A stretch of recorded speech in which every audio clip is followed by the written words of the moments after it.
Pakistan stock market में सरमायाकारी, मगर कौन से स्टॉक में, कब खरीदना है, कब बेचना है, इन सारे सवालों का जवाब है PSMU प्रीमियम ग्रुप। यहाँ आपको मिलेंगी मार्केट की रोजाना खबरें और अपडेट्स, खरीदो फरोख्त के signals, vice based analysis and daily index charts, आपके पोर्टफोलियो पर खुसूसी रहनुमाई, long term investment suggestions and risk management tips. हमारे साथ हैं क्वालिफाइड, फंडामेंटल और टेक्निकल एक्सपर्ट जो आपकी रहनुमाई करेंगे कदम ब कदम। 1 माह की रुपया 3000, 2 माह की 5500 और 3 माह की 7500।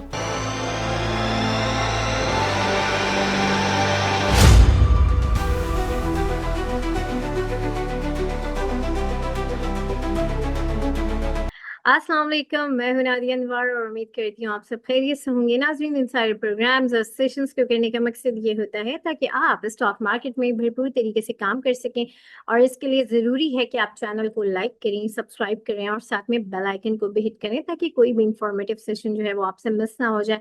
और इसके अलावा आप इसको शेयर करें सबके साथ ताकि ज़्यादा से ज़्यादा लोगों को जो है स्टॉक मार्केट की अवेयरनेस हो और साथ ही साथ इन्वेस्टमेंट की अवेयरनेस हो, क्योंकि आप लोग जानते हैं कि मेरा मकसद है 1 करोड़ पाकिस्तानियों को एजुकेट करना, वो भी इन्वेस्टमेंट की अवेयरनेस से। जी हाँ, बिल्कुल, क्योंकि ये एक बहुत ही ज़रूरी अवेयरनेस है जो हमारी वेल्थ क्रिएट करती है, तो इसकी अवेयरनेस होना हम सबके लिए ज़रूरी है।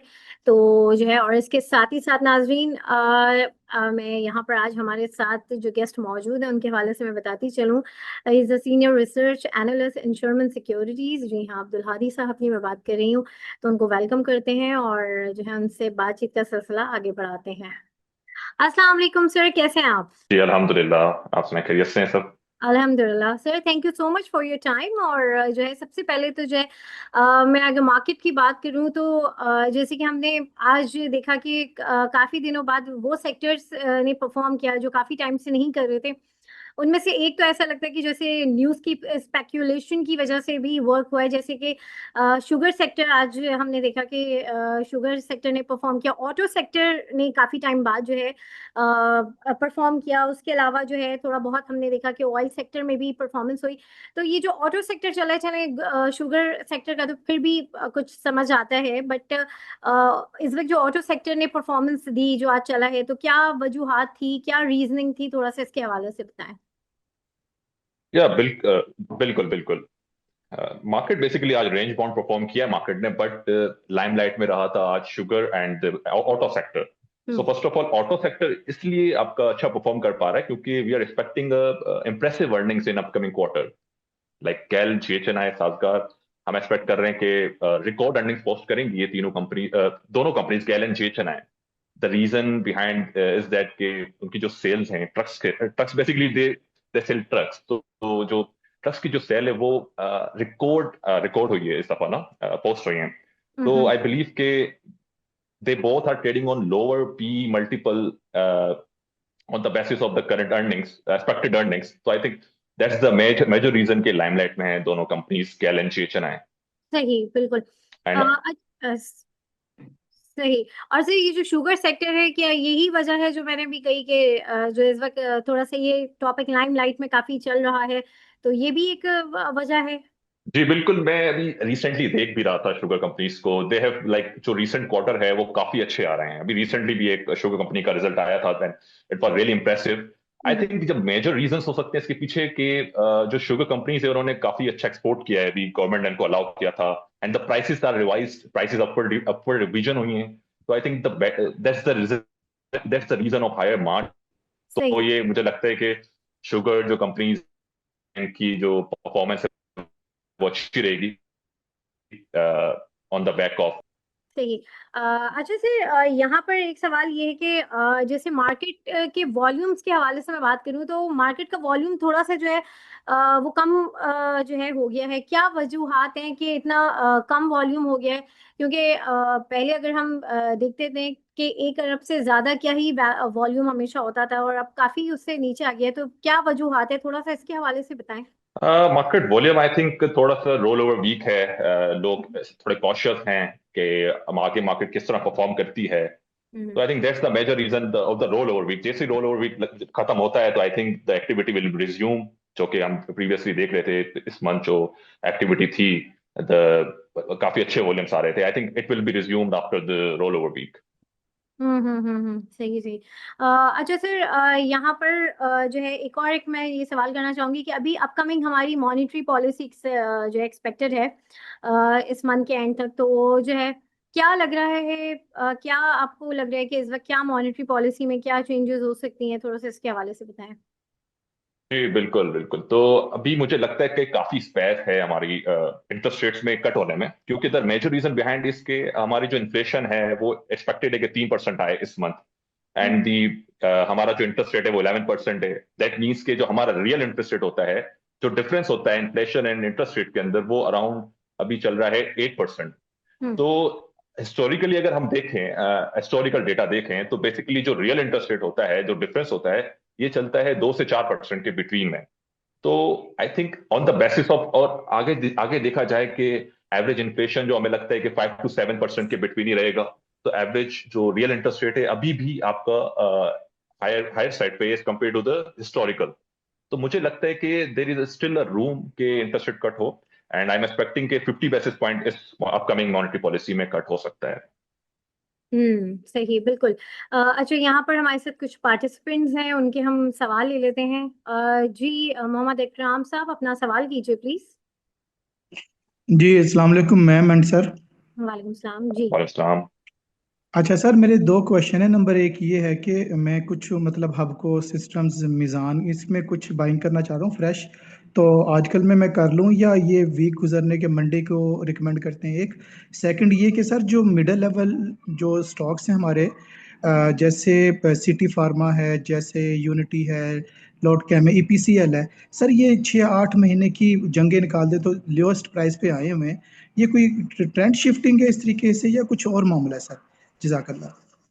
सॉरी, क्वेश्चन आप रिपीट कर सकेंगे? वॉइस में बहुत डिस्टॉर्शन थी आपकी. जी सर, सर दो क्वेश्चन थे। एक तो ये है कि जो ब्लू चिप्स हैं जैसे मिज़ान है, हबको है, सिस्टम्स है, इसमें फ्रेश बाइंग आजकल में कर लें या ये रोल ओवर वीक गुजरने का इंतजार करें, मंडे को कर लें?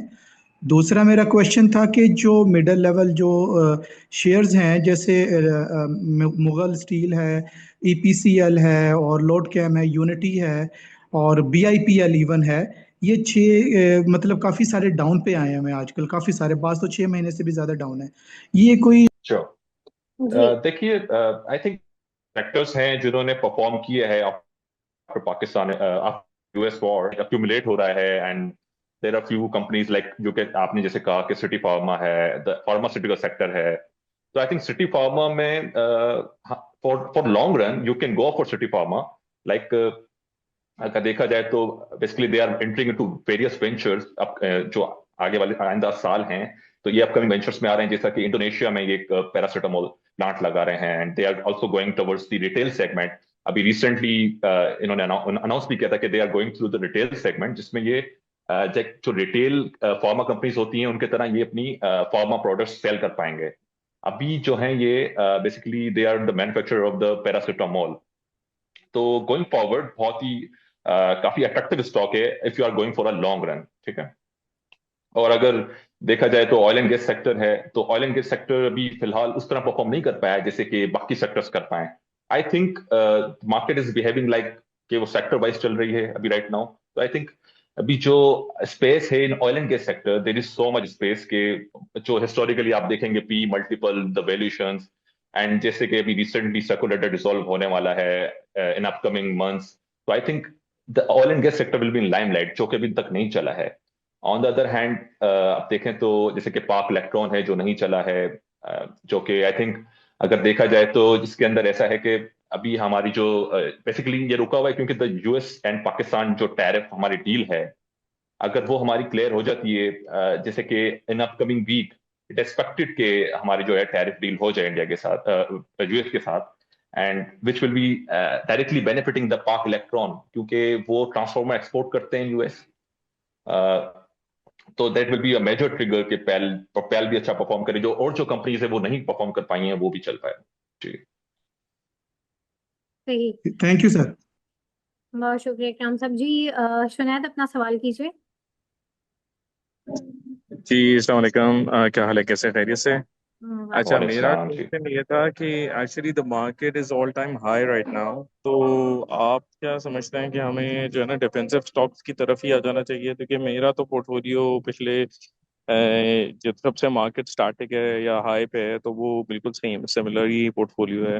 मतलब उसमें थोड़े बहुत ही ऊंच नीच हो रही है, तो वॉलेटिलिटी तो बिल्कुल रही नहीं है।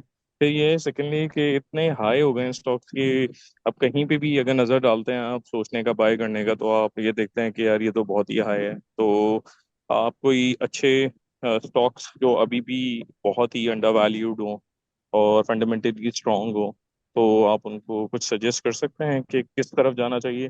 दूसरा एक और क्वेश्चन ये था मेरा, फर्टिलाइजर भी चल गया है, तो उसमें भी कोई न्यूज़ है इस वजह से चला है?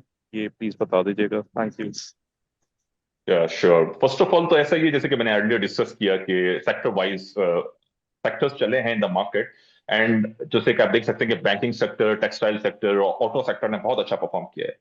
ठीक है, तो basically the banking sector rerate हुआ है in the index, and auto sector क्योंकि अर्निंग्स बहुत अच्छी है in upcoming quarter, that's the major reason. और टेक्सटाइल भी इसलिए चले हैं क्योंकि आपका जो टैरिफ डील है उसके आप उसके परस्पेक्टिव से देखें तो द प्राइसेस विल जो बांग्लादेश पे टैरिफ लग गया है एंड पाकिस्तान पे भी फिलहाल डिसाइड होना है, तो I think that's the major reason कि टेक्सटाइल भी चला है। एंड क्योंकि आपने बात की फर्टिलाइजर की, तो फर्टिलाइजर में ऐसा है कि जैसा कि आपने कहा कि फर्टिलाइजर चल गया है ज्यादा, तो मुझे लगता है ये बेसिकली डिविडेंड की वजह से चला है क्योंकि बेसिकली अपकमिंग जो क्वार्टर है उसके अंदर काफी अच्छे डिविडेंड एक्सपेक्ट किए जा रहे हैं। मैं एक्सपेक्ट कर रहा हूँ क्योंकि द मेजर रीजन इसके जो यूरिया सेल्स है एंड द डैप सेल्स है वो काफी अच्छी इंप्रूव हुई है in upcoming in this quarter. तो मुझे लगता है कि जो क्वार्टर टू क्वार्टर जो ग्रोथ होगी एफएफसी एंड ईफर्ट में काफी अच्छी अर्निंग पोस्ट करेंगे as compare to last quarter. That's the major reason कि फर्टिलाइजर सेक्टर चल रहा है due to the better dividend yield. क्योंकि आप देखें तो इंटरेस्ट रेट काफी गिर रहे हैं, तो लोग हो गए, फंड्स हो गए, तो बेसिकली कॉर्पोरेट्स हो गए, तो basically they are going for the dividend yield stocks. तो the fertiliser is in the limelight due to this reason. बाकी आपने कहा कि कुछ सेक्टर नहीं चले हैं, तो इसमें ऐसा है कि ऑयल एंड गैस सेक्टर नहीं चला है, उसमें आप एक्यूमुलेशन कर सकते हैं। I think oil and gas बहुत अच्छा परफॉर्म करता है, बहुत अच्छा परफॉर्म कर सकता है इन अपकमिंग मंथ्स, क्योंकि आपने देखा कि गैस सर्कुलर डेट भी रिजॉल्व होने जा रहा है एंड अर्निंग्स जो हैं वो भी काफी इंप्रूव हो रही हैं। द पीएसओ आप देख सकते हैं, पीएसओ वी आर एक्सपेक्टिंग के it will post EPS of ₹100 plus in fiscal 26, क्योंकि अभी recently in this year inventory losses काफी आए थे पीएसओ में, and that's the major reason के डिक्लाइन दिख रहा है आपको अर्निंग में। But I think you can accumulate PSO, PPL and Pak Elektron at this level. These are my topics right now जी।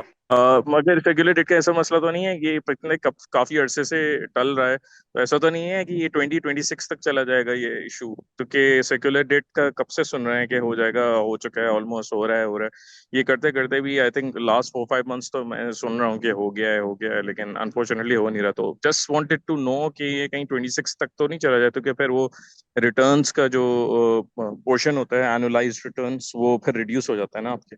इस लिहाज से मैं पूछ रहा हूँ कि एंट्री फिर वरना फिर 2-3 मंथ्स बाद ले आती, लाइक इस वजह से।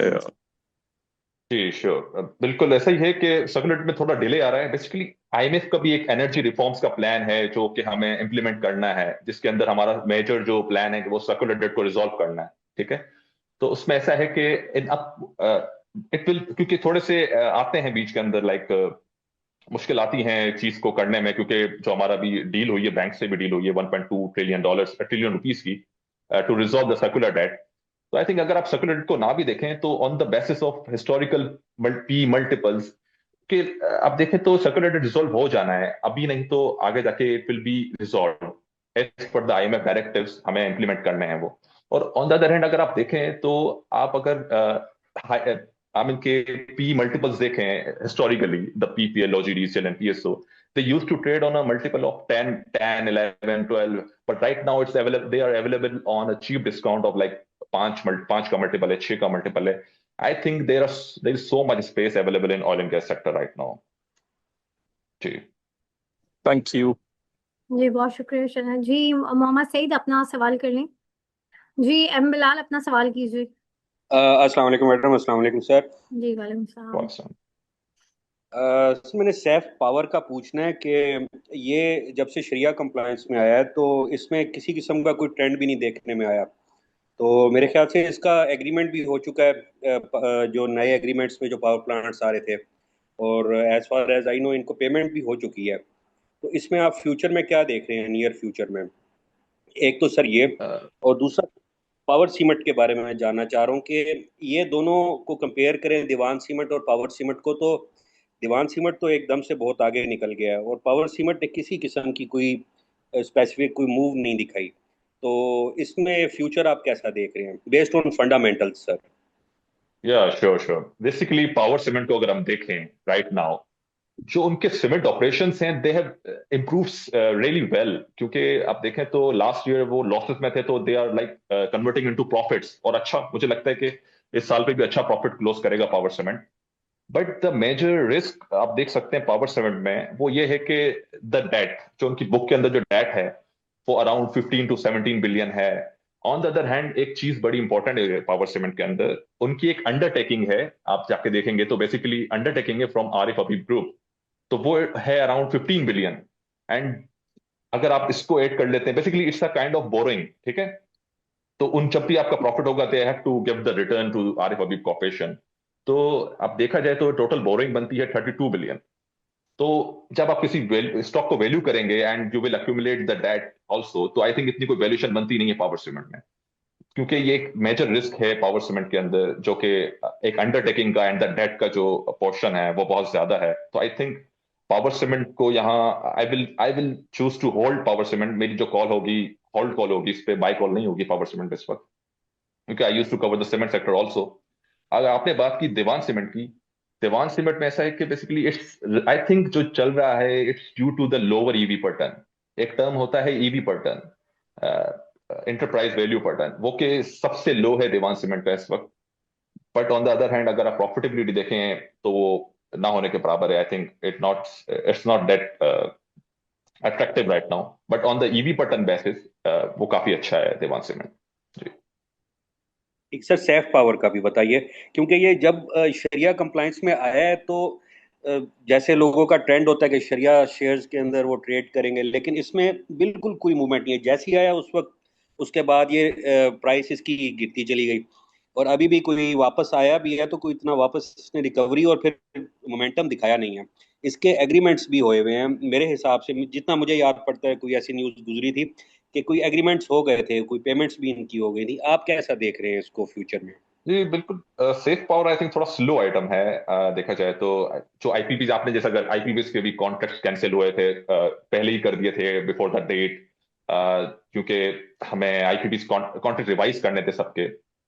तो ऐसा है कि वो जी। सबको बेसिकली उनका उनको उनके ट्रेड डेट्स बेसिकली होते हैं रिसीवेबल्स, वो उनको मिलेंगे जब उनका क्या कहते हैं, जब उनका आईपीपीज कॉन्ट्रैक्ट कैंसिल हो जाएगा, ठीक है। तो वो जो रिसीवेबल होते हैं थ्रू द सीपीपीए, तो वो उनको रिसीव होंगे। और मेजरली जो भी आईपीपीएस का कॉन्ट्रैक्ट कैंसिल हुआ है उनको सीपीपी जो रिसीवेबल्स थे वो उनको रिसीव हो गए। अब डिपेंड करता है कंपनी पर कि वो क्या करें, इन जो भी उनके प्रोसीड्स होंगे वो किसी अदर वेंचर के अंदर जाएं या वो किसी और बिजनेस के अंदर जाएं। तो ये एक, जैसे कि आप देख सकते हैं निषाद पावर है, निषाद चूनिया है लिमिटेड है, पावर लिमिटेड है, तो इनमें भी ऐसे ही स्टोरी है कि basically they have cash in their books, but they are going to decide कि वो किस वेंचर के अंदर जाते हैं जी। Sir irrespective of cash in the books, ये सीजन भी तो समर का था ना, इनकी प्रोडक्शन एक्सपेक्ट होती है कि परचेज की होगी गवर्नमेंट ने, जितनी जी प्रिडिक्शन कर सकते हैं, तो इनकी ये फुल कैपेसिटी पे चला ही होगा। तो आप इसको कैसा जी, देख रहे हैं, कोई प्रॉफिटेबिलिटी और अर्निंग्स के हिसाब से कोई आउटपुट देगा ये इस दफा? आई थिंक जैसे आपने अपने डिस्कस किया कि आईपीपीएस कॉन्ट्रैक्ट से कैंसिल हो गए, वो अब बेच नहीं सकता थ्रू द गवर्नमेंट, तो आई थिंक वेट करना चाहिए हाँ, सेफ पावर के हो अंदर गया के था। जी। कोई ऐसी न्यूज़ थी कि इनका नया एग्रीमेंट भी हो गया है, कोई ऐसी खबर है सर?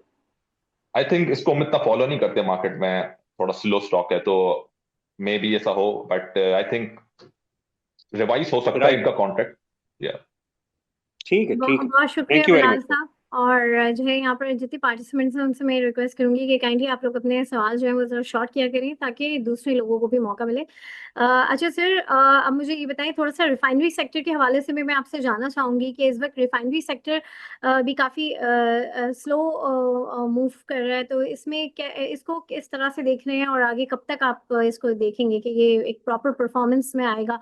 ये थोड़ा सा हमें बताएं। जी बिल्कुल। रिफाइनरी में बेसिकली अभी जो रिफाइनरी मार्जिन देखें हम, जो बेसिकली मेन जो कंपोनेंट होता है रिफाइनरी की प्रॉफिटेबिलिटी में, वो रिफाइनरी मार्जिन होते हैं। अब रिसेंटली वी हैव कैलकुलेटेड के मार्जिन हैज इम्प्रूव सिग्निफिकेंटली। जो आपके रिफाइनरी मार्जिन हैं वो काफी मंथ्स के हाई हैं इस वक्त। तो इन टर्म्स ऑफ प्रॉफिटेबिलिटी मुझे लगता है कि अटक रिफाइनरी, आई विल चूज अटक refinery and Pakistan refinery among the refineries. तो मुझे लगता है कि क्वार्टर टू क्वार्टर बेसिस पे अर्निंग्स इंप्रूव होते हुए नजर आएंगी। ऑन द अदर हैंड अभी रिफाइनरी पॉलिसी भी आनी है, जैसे कि पीआरएल ने उसे अप्रूव कर लिया है, बट अटक ने भी कर लिया, but it will take time. तो रिफाइनरी पॉलिसी में बेसिकली होगा ये कि जो डिविडेंड्स कैपिंग होती है वो हट जाएगी। They will be able to give the dividends also. जैसे अटक रिफाइनरी आप देख सकते हैं कि they have significant cash per share. तो जैसे ही आपका रिफाइनरी पॉलिसी में आते हैं द कैपिंग हट जाएगी, देन आपको जैसे कि डिविडेंड रिज्यूम होंगे, जैसे कि अभी अटक पे कैप है डिविडेंड्स देने पे, but in upcoming refinery policy they will be able to give dividends as per the cash availability, as per the directives. So मुझे लगता है कि refinery will perform after the quarterly results. सही। और sir NRL के हवाले से बताएं कि ये बहुत ज्यादा ये जो है ये कब परफॉर्म करेगा? एनआरएल में बेसिकली आप देख सकते हैं कि काफी अंडर परफॉर्म किया है एनआरएल ने, क्योंकि they are in significant losses as compare to PRL. And Attock तो प्रॉफिट में ही है काफी टाइम से, क्योंकि उनकी अदर इनकम आती है काफी फ्रॉम द इन्वेस्टमेंट्स। एनआरएल में इशू ये है कि उनका जो प्रोडक्शन मिक्स है उसमें एफओ फर्नेस ऑयल बहुत ज्यादा है, तो फर्नेस ऑयल में इतना खास मार्जिन होता नहीं है। तो दैट्स द मेजर रीजन कि वो एनआरएल पे भी प्रॉफिटेबली इम्पैक्ट कर रहा है। जी सही, बिल्कुल। अच्छा सर, अब जो है मैं ये जानना चाहूंगी कि अभी ये हम मिड ऑफ द वीक में है रोल ओवर के, तो किस तरह से ये देख रहे हैं? और and after roll over week जो है कमिंग वीक में किस तरह से मार्केट को देख रहे हैं? क्या ये रैली बरकरार रहेगी या फिर कोई करेक्शन वगैरह भी है? और साथ ही साथ वैसे तो आपने टॉपिक जो है अभी बता भी दिए थे, लेकिन मैं चाहूंगी कि अगेन आप जो है क्या आपकी टॉपिक्स हैं वो आप दोबारा जो है हमारे नाज़रीन के लिए रिपीट कर दें प्लीज। Ji sure. अब पहले तो मैं डिस्कस कर लेता हूँ कि जो रोल ओवर वीक में है थोड़े मुझे लगता है कि मार्केट विल रिमेन बुलिश, क्योंकि अभी देख सकते हैं कि बैंकिंग सेक्टर, ऑटो सेक्टर चल गया है, but there are few sectors जो कि अभी चलना बाकी हैं, like I have discuss earlier के ऑयल एंड गैस सेक्टर। तो वो मुझे लगता है कि काफी सेक्टर्स जिसमें पोटेंशियल है, वो उसमें जो है काफी गेन हो सकता है। क्योंकि आई विल सजेस्ट कि जो सेक्टर चल गए हैं ज्यादा, like banking sector, the fertilizer sector, you guys will should do the profit taking and should enter the sectors which hasn't performed yet, जैसे कि oil and gas sector है। तो this should be the strategy I think। और आगे जाके देखें तो मुझे लगता है कि market will remain in bullish after the rollover week। बाकी आपने डिस्कस किया my topics, तो मुझे लगता है कि my topics include the PSO right now, PSO, PPL and Park Electron as well। बाकी देखा जाए तो you can go for DGKC, DG Khan Cement। These four are my topic right now। तो सही। Thank you so much sir for your great information and thank you जितने भी हमारे साथ पार्टिसिपेंट्स थे। और जो है इसके साथ ही साथ नाज़रीन, मैं आज के सेशन से लूंगी इजाजत। आप लोगों से इंशाल्लाह फिर होगी मुलाकात, तब तक के लिए अल्लाह हाफिज।